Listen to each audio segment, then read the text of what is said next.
As the Lord, the God of Israel lives, whom I serve, there will be neither dew nor rain in the next few years except at my word. Then the word of the Lord came to Elijah. Leave here, turn eastward and hide in Kerith ravine, east of the Jordan. You will drink from the brook, and I have directed the ravens to supply you with food there. So he did what the Lord had told him. He went to Kerith ravine, east of the Jordan, and stayed there. The ravens brought him bread and meat in the morning, and bread and meat in the evening, and he drank from the brook. Sometime later the brook dried up because there had been no rain in the land. This is the word of God for all people. Thanks be to God. Thank you. Sit back down.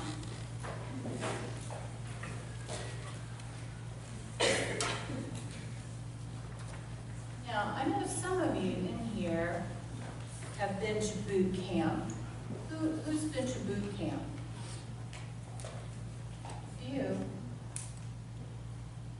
Candace, you went to boot camp? When I was younger. Wow. Like exercise boot camp. Oh, exercise boot camp, okay. Talk to Chad, John, and Lori, and Don, and Ed about boot camp. Well, the thing is, it's, we know what boot camp is. It's designed to get you ready for something. I don't know. Swimsuit season, I don't know what, yeah. And I had a friend whose son went to the Air Force Academy, and so that was my first kind of exposure to somebody that I knew, doing something like that. And Roger had to go, before he started school in September, he had to go in July, and he told me he was going to Jack's Valley. And I don't know why that stuck in my head, but I always remembered him talking about how hard it was. So as I was preparing for this sermon, I thought, I'm going to look up and see what they do in Jack's Valley. This has been a long time ago. This kid is like 40 now.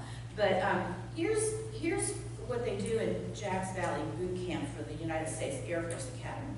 They spend 10 days out in the wilderness. And remember, this is in Colorado Springs. And it is July, but it gets, hot there. So here's what they do. First, they do an assault course. They're practicing hand-to-hand combat with rifles and pugil sticks. Now, I had to look that up too. A pugil stick, do you guys know what it is? Anybody?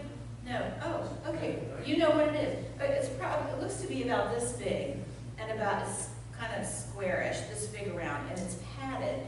And they beat each other with it. I mean, this is, wow, what a great introduction. And then they also have to do an 18 obstacle course. Then they move on to combat arms training and maintenance. So they got to learn all about guns. And it named a specific gun, but I wouldn't know one from the other, so I left that part out. Then they do a confidence course. There's 15 more obstacles, which vary in height and difficulty, and the course requires all of the cadets to demonstrate physical dexterity, teamwork, and cohesion to achieve successful outcomes. Now remember, they're sleeping in tents, and they're beating each other up, and they're learning about guns, and they still have to do obstacle courses, You have to keep this in perspective. Then they have the leadership reaction course, and that provides experiences in functional leadership, effective followership, I loved that part, and group and individual problem solving. Then they have self-aid and buddy care, and that has an acronym, SABC. It calls it that, SABC. They learn to recognize injury, to respond appropriately, to provide treatment and transportation in a variety of situations. So after they beat each other up and had 32 different obstacles, then they learn how to take care of an injury. I'm kind of wondering about how this all works. Then they do, seriously, this is not done. Then they have another obstacle course. This one is 17 physically challenging obstacles designed to assess physical fitness, agility, confidence, and increase awareness of personal capabilities. This is like American Ninja Warrior, right? Does anybody watch that show? It's crazy. It's crazy. So it's like that. Then they do chemical, biological, radiological, nuclear, and enhanced conventional weapons. And in that part, they get tear gassed. Doesn't this sound like a lot of fun, this boot camp? I'm serious, it's so not done. Swindoll, remember that I'm basing this Elijah series on Charles Swindoll's book, which will be available to you to read after I finish the series. But he says, every shred of self-sufficient arrogance, every hint of independent spirit, and all thought of rebellion is scraped away. Any indifference towards authority was replaced by a firm commitment to do only as they were told. Regardless, we learn to survive in the crucible of intense, extreme training. That's Jack's Valley. No Air Force cadet gets to go to the Air Force Academy unless they've done the training in Jack's Valley. I'm going to bet that some of them wish they didn't have to do that. Right. So I mentioned to our young people that to be a pastor, you don't just raise your hand and they stick you in the pulpit. You know, when I raised my hand and said, I think God's calling me to this, I went to local pastor school. Nothing like Jack's Valley, trust me. But it was intense for 10 days, two work weeks. I spent it up at Lake Junaluska. And we had to learn all kinds of stuff. In those 10 days, we had to learn about the discipline, which you all know is my favorite bedtime reading when I can't fall asleep. We got a crash course in sermon prep, in how to plan, how to administer the church. We got some info about conflict resolution, congregational care. We learned about committees. We learned about music. We learned about bulletins, announcements, hospital visits, funeral, weddings, baptism, community. You get the idea. That was my little version of boot camp. I did not have to sleep on the ground. I'm so grateful for that. But what happened in that little time was that God was giving me the opportunity in a kind of intense situation to learn what I needed to know to do His work. I needed that time. And believe me, I didn't come out of that 2 weeks knowing everything. And I still don't. It's a forever journey. But let's look at Elijah. And remember, we're in 1 Kings in the Old Testament. You can see it's kind of near the front. And the scripture we're dealing with today is on the back of the bulletin, but if you want a Bible, they're underneath the chairs. This kind of training, this boot camp training, is what God had in mind when He sent Elijah away from the court of Ahab out into the wilderness at Kerith. This time that he had away from everything would prove to be Elijah's boot camp. He needed to learn to completely trust his leader, God, so that he could ultimately do battle with the treacherous enemy. In verses 2 through 5 it says, "And the word of the Lord came to him, saying, Go away from here and turn eastward, and hide yourself by the brook," I never know how to say this, Kerith, which is east of the Jordan. "And it shall be that you shall drink of the brook, and I've commanded the ravens to provide for you there." So he went and did according to the word of the Lord. Now, that seems counterintuitive. It seems like if God sent Elijah to Ahab, and Elijah went to Ahab and made this big declaration, that God would leave him there to do his work. And yet that isn't what God does. He says, no, you've done the initial thing. Okay, now I want you to go away. So it needed to be God's way, not human's way. So much for human logic, right? Sometimes what makes sense to us doesn't make sense to God. So he goes to Kerith. And that, names and words are very important, and particularly in the Old Testament. And that word means to cut off or to cut down. To cut off or to cut down. Now, I think in this sense, there's a double meaning. It might have meant that you were cut off from others, or from a blessing, or from a covenant. It could also mean that you are being cut down to size. Has anybody ever had to be cut down to size? That's crummy, isn't it? When you're all puffed up full of yourself and somebody goes, "Oh yeah, no." Ugh. It's hard. And so we need to remember that Elijah might have been feeling some of that. But for Elijah, he was cut off from all involvement in activities that might have seemed interesting or stimulating to him. He was completely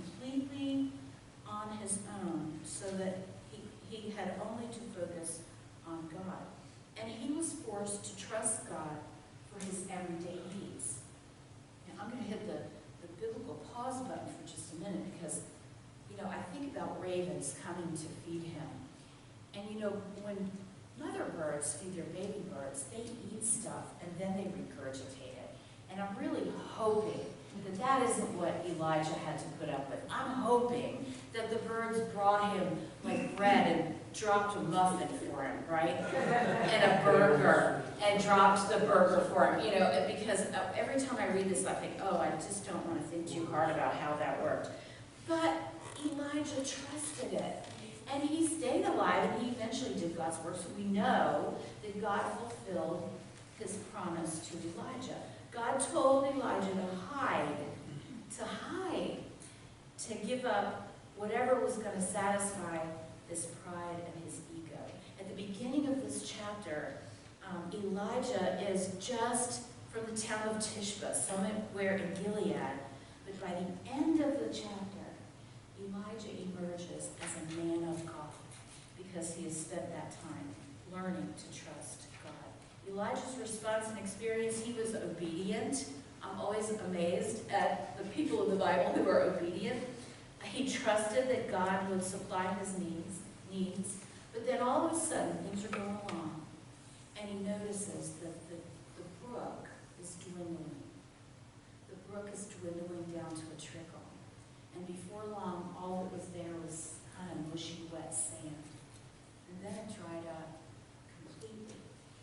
Elijah is in a life-threatening situation. He's undoubtedly wondering if God has forgotten him. I'll tell you the rest of the story next week, but let's talk about being in that place, because we've all been there when you feel like the brook has just dried up. I've talked recently about the courage it takes to immediately obey God without question. And we've seen people in Scripture who do obey God immediately without questioning God. Moses he did question God. You know, he wondered, why are you sending me? I don't speak so well. Sarah questioned God when he said, you're going to have a baby. And remember, she laughed. And I love that scripture because God says, why are you laughing? And she says, oh, I'm not laughing. You know, to God. I mean, really, Sarah, come on. And Jonah questioned whether God had it right. He didn't want to do what God was asking him to do. Even the Apostle Paul, before he was fully converted, had time when he didn't want any part of what God was doing. But some people don't question God. John the Baptizer never questioned God. He lived his whole life to fulfill the purpose that God had for him. One purpose. Abraham, when God said, take your son Isaac and sacrifice him, Abraham didn't even hesitate. He takes his kid up to the top of the mountain to obey God. And Esther, I mentioned Esther last week, I think, she didn't question God. She did what she knew was the right thing to do based on who she was and what her background was. But we can learn from Elijah. First of all, we must be as willing to be set aside as we are to be used by God. Now that's hard. Up at conference, Bishop Reuben Saines, I hope I'm saying his name right, Jr., preached the opening worship service, and he told a story about being on a baseball team when he was a kid. He said he was about 9 years old, and he was on this baseball team, and some of the kids were a little bit older than him. I'm going to assume it was all boys because he's like my age, and they didn't do a lot of co-ed sports back then. So he said that every game, he'd be dying to get in the game, but he never really got in the game. And so he told his dad, he said, I want to quit baseball. And his dad said, why do you want to quit? And so he said, I'm going to call him a bishop because that's who he is now. He wasn't a bishop then, but you guys are too serious. But he said to his dad, I never get to play. And his dad said, look, if you give up now, you will set a pattern for your life of quitting. He said, I'm sorry that all you ever get to do is carry the bag of bats and balls from the manager's car, the coach's car to the field and back again. but he said, that for right now, if you give it up, if you quit, you're going to set a pattern for your life of quitting. So he said he stuck with it, and he gutted out the year, and he stayed with it, and he practiced, and he got better. Eventually, he did get to play, and the bishop was very proud to say that in college, he had the most home runs for that year, but he also had the most outs or something. Yes, strikes. That's strikes. So he was honest, but he had to do what he had to do in order to be able to do what he wanted to do. In this case, it wasn't God telling him, but it was his very wise dad. It comes into play even in the church. Maybe we want to be, the lead person in the Christmas play, or maybe it's time to relinquish what we've always done for a fresh voice and a fresh vision.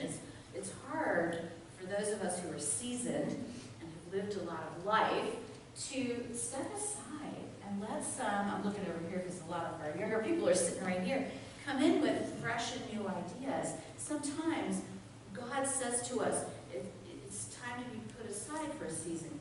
There's a prayer that's attributed to John Wesley, and here's how it goes. I contemporized it so we don't have the these and the that's. I am no longer my own but yours. Put me to what you will. Rank me with whom you will. Put me to doing, put me to suffering. Let me be employed by you or laid aside for you, exalted for you or brought low for you. Let me be full, let me be empty. Let me have all things, let me have nothing. I freely and heartily yield all things to your pleasure and disposal. And now, O glorious and blessed God, Father, Son, and Holy Spirit, you are mine, and I am yours. So be it. And the covenant which I have made on earth, let it be ratified in heaven. That's a hard prayer to pray and mean it. Because you're saying, let me be big, let me be little. Let me be idle, let me be busy, right? It's all of those things. It's trusting God. But there are times when we must be willing to set aside, to be set aside, as we are to be used. And Elijah was expressing that. The second thing I think Elijah teaches us is that God's direction includes God's provision. God's never going to send you out to do something and not give you an opportunity to be equipped to do it. He's never going to send you out to do something and not take care of you while you're doing it. There's a story about John Brentz, a friend of Luther, Martin Luther, not Martin Luther King, but Luther, who led the Reformation and kind of started the Protestant movement. John Brentz was a friend of Luther's, and he was one of the kingpins in the Reformation. But because of that, he incurred the hatred of Charles V, who made many attempts to kill him. He was, of course, a minister. It says, hearing that a troop of Spanish cavalry was on the way to arrest him, he cast himself upon God in prayer. At once, the guidance came. Take a loaf of bread and go to the upper town, and where you find a door open, enter and hide yourself under the roof. He did that, and he went and hid, found the only door open, and he hid himself in the loft. For 14 days, he hid there. He stayed hidden up in that loft with his loaf of bread. The one loaf of bread would have been insufficient, but day by day, a hen came up to the garret and laid an egg without making any noise. The 15th day, it did not come. But John Brentz heard the people in the streets say, "They are gone at last," and he came out. God told him what to do, and God provided raw eggs. Raw eggs. There were times as a single parent that I experienced God's intervention, just inexplicable provision. When things would get hard and I would say, God, I don't know how to do this. And one of the ways, God will often use people around you, or hens in the case of this guy. But my mother used to send in rebates, like where you buy 10 bottles of detergent, and you send in the coupon and you get a $5 rebate. And and she would have the rebates sent to me, which was so sweet. So every once in a while, I would get this little rebate check in the mail. And I looked at that as God providing. You know, I mean, I know it was my mom doing it, but she was doing it out of the goodness of her heart. And you know, you find that even in an unexpected gift when you need a note of encouragement, God can do that for you. So we have to be willing to remember that God's direction will always include his provision. We also have to learn, this is hard for us, to trust God one day at a time. One day at a time. Again, my mom must be on my mind today, so I'm going to invoke her again. She used to say, today is the tomorrow you worried about yesterday. Today is the tomorrow you worried about yesterday. And she was a worrier, so I'm not sure why she thought, you know, to tell me that when she didn't really practice that. But, and a lot of us don't. Phillips Brooks, who's a pastor back in the 1800s, was in his office pacing the floor, and somebody walked in and saw him and said, "What's the matter, Pastor?" And he said, "I'm in a hurry and God isn't." You know, and isn't it like that, you know, with us? We're always going to try to make things happen and worry about the next thing. Remember manna? We see evidence that we remember the manna in the story. God says to the Israelites, "Don't worry, I'm going to send food, you'll be fine. Just pick up enough for that day. Don't worry about what's going to happen tomorrow. And on Saturday, you'll have enough for 2 days." You know, he says, just don't worry about it. But what did they do, the human beings? They saw, oh, there's a bunch of it here, and they gathered more than they needed. And what happened? Spoiled. It's spoiled. You have to live one day at a time. William Elliot, in his publication for the Living of These Days, said, physically, we do live a day at a time. You can't help yourself. But mentally, we live in all three tenses at once, and that will not work. Past, present, and future. I thought that was great. Your body has no choice but to live in the present. You can't make your body go back to yesterday, and you can't make it go to tomorrow until it's tomorrow. So I thought that was a great way to put that. So we have to learn, as Elijah did, to trust one day at a time. God never told Elijah what the next step was. And we've seen this before. When he sent Moses out, he didn't tell Moses where he was going. He just said go, right? But we have to trust God that much to take the day as it is. The other thing that you might wonder about is that dried up brook. Would you kind of worry if the brook dried up and you were still doing what God asked you to do? Would you begin to wonder if maybe God left you or abandoned you? But think about some examples from the Bible. At the height of his career, when he was becoming known as a man of God, Abraham was told by the Lord, take Isaac and put him on the altar and kill him. That qualifies as Abraham's brook drying up. Yet God was intensely pleased with his servant Abraham. Abraham is called a friend of God. So even though his brook dried up, right in the middle of Paul's remarkably successful first missionary journey, he was stoned at Lystra and left for dead. His brook dried up, but that dark day became one of the turning points in Paul's life. Remember Joseph, who was thrown into an Egyptian dungeon after being falsely accused and misjudged? He was misjudged, thrown into jail. During that extremely painful time, Joseph felt his brook drying up. But God wasn't displeased. On the contrary, God was well pleased with Joseph, and he had some things of great value for Joseph to learn while he was in prison. And he was, again, removed from the daylight, removed from everyday life in a world of freedom. So we see those examples of when something dries up. What happens when a woman who used to know joy at using her voice to sing suddenly discovers that she has a growth and has to have surgery and she loses her voice? Her brook has dried up. Or you finish college and you go into a promising profession, you surround yourself with incredible people, and all of a sudden things start to go bad. All your friends start moving away, you lose your job, your brook has dried up. Sometimes a spouse becomes indifferent. and asks for a separation. There's no longer affection or strength in the marriage, and that's a brook drying up. We know what that feels like. There's not anybody in this room who hasn't felt like the brook dried up on you. And maybe you wonder where God is in that. It would be tempting to wonder where God is. But we have to remember that God is always present.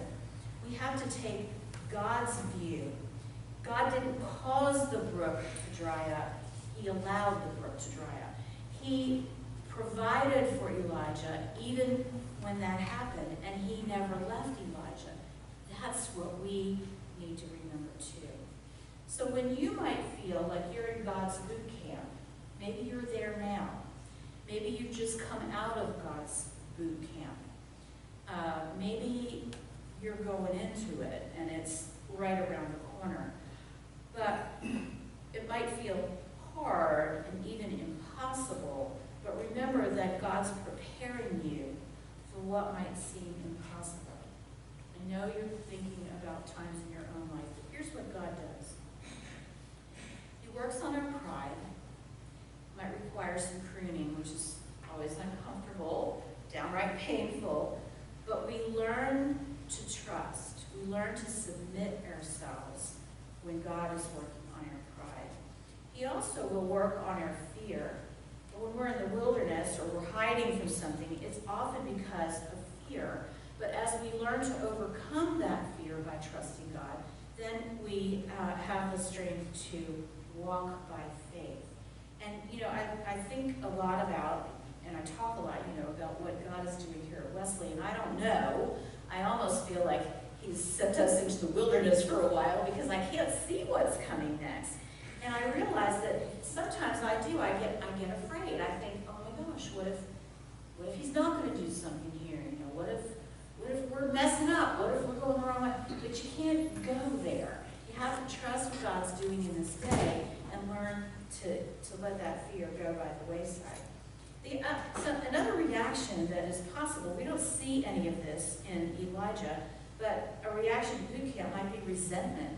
You may be going, why am I going through this? Why is this happening to me? Which is a little bit on the edge of entitlement. I don't deserve this. Well, whenever I start thinking that way, I think I don't really want what I deserve, because I wouldn't have it as good as I do today if I got what I deserved, right? So we have to get out of that. And when you work through that, you eventually get to acceptance and forgiveness because God is present. If you don't ever get to the place where you recognize that God is the one in charge and He is present, then you're probably going to continue to struggle with that resentment. I think I don't see as many of these bumper stickers these days, but I saw one recently, and it said, if God is your co-pilot, you're in the wrong seat, right? And that's true, but we want to be in the driver's seat, right? But we have to be able to step aside and let God do the leading.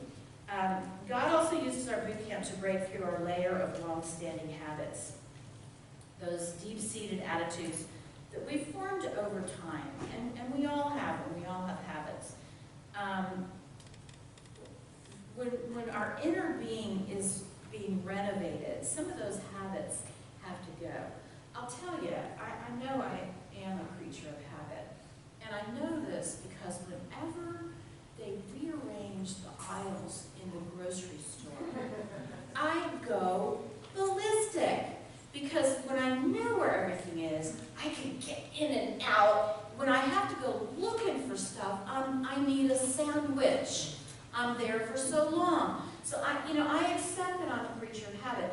And I know it's not just the grocery store. If I can recognize my problem there, I have to be able to recognize my problem in other places too. Whether it's at home or even in church. We all have our creatures of habit in some way. In fact, y'all almost always sit in the same place. We all do it. Even in a little church, in a big church, at Matthews, when I would look out at 600 people, I knew exactly where everybody sat and where their place was. Those are habits. And not all bad, but sometimes God has to get rid of those so that we can get back to humility and recognizing that He's in charge. women and men of God, Swindoll wrote this, do not manipulate events so that they can be pleased and get what they want. He says, God will renovate until we rest in Him and are ready for His will, not ours, to be done. Boot camp will do that for us. Boot camp also doesn't just happen once in a lifetime. It'll happen periodically throughout the Christian life. And it, maybe you're coming out of it, maybe you're in it right now. If you're not, watch out, because it could be tomorrow. You never know. Elijah went to Cherith as an energetic spokesman for God, a prophet, and he emerged from there as a deeper man of God. When we feel like we're in God's boot camp, may it be so with us. Would you pray with me? God, you know we don't like those boot camp experiences because they're hard. And you know, God, that oftentimes when you tell us to do something or go somewhere or be a certain way or think something, and we don't wanna, we fight against you. But help us to take Elijah as our guide, our tour guide, our hiking guide, whatever kind of guide we need. Help us to look at Elijah and see that even when we have to go away from everything into a wilderness place, there's still hope. You're still with us. You don't leave us there. Help us to trust, God, that what you did with Elijah, you will also do with us. Help us to be brave enough to go into Jack's Valley. Help us to be brave enough to endure whatever comes our way, knowing that there's something else on the other side of that. And help us to remember, God, that you're in charge. We are not.